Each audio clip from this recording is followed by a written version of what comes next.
This video is an ethical and legal request for your informed consent. Before undergoing the medical procedure called endoscopic ultrasound, EUS for short, your doctor wants you to understand why the procedure is needed, how it's done, and will explain potential risks, complications, and benefits associated with the procedure as well as its reasonable alternatives. To help you better understand EUS, let's start by looking at the body's digestive system. This system is also known as the gastrointestinal tract, GI tract for short. It includes the mouth, throat, esophagus, stomach, small bowel, and large bowel, which ends in the rectum. The upper GI tract is the part of the system that begins at the esophagus and ends at the upper end of the small intestine called the duodenum. EUS allows doctors to look inside the body's digestive system through the use of an endoscope. It provides a much more detailed view of certain organs than standard ultrasound testing can provide.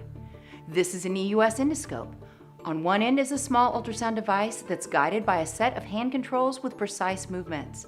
A small opening on one end allows a biopsy needle to pass through if necessary. Your doctor will be able to obtain ultrasonic images of areas around the esophagus, stomach, duodenum, pancreas, liver and biliary system, and lymph nodes in those areas. A rectal ultrasound scope can obtain ultrasonic images of structures and tumors in the rectum.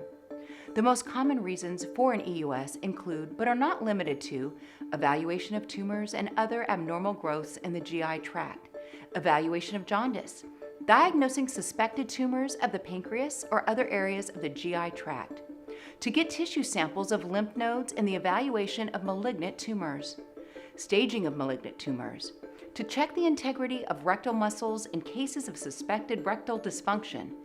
EUS rarely causes discomfort. Prior to and during the exam, your doctor will give you intravenous medications to reduce anxiety and to provide sedation. These medications might make it difficult for you to remember the exam. Sometimes general anesthesia is used, in which an anesthesia specialist will place a tube into the windpipe to facilitate breathing during deep sedation.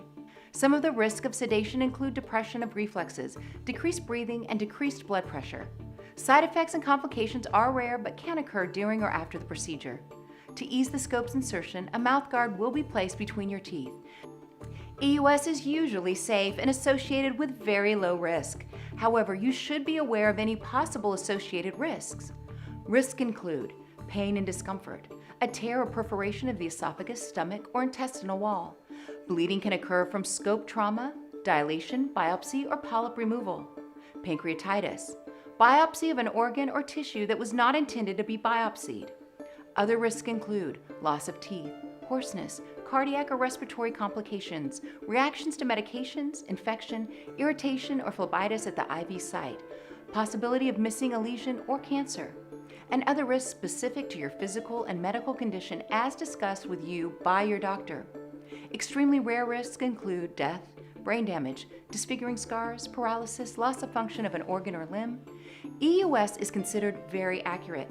Most doctors consider the procedure cost-effective with the least risks. However, there are alternatives such as X-ray tests and scans, MRIs, passing a biopsy needle directly through the abdomen, and exploratory surgery. The decision to undergo EUS is yours and should be based on your doctor's evaluation of your particular problem as discussed with you. If you decide not to have the procedure, be aware that your doctor may not be able to properly diagnose or treat your condition, which could worsen or possibly spread.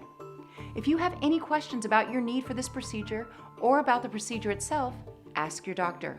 This video can be helpful in your right to informed consent for EUS, but should not be considered a substitute for discussion with your doctor.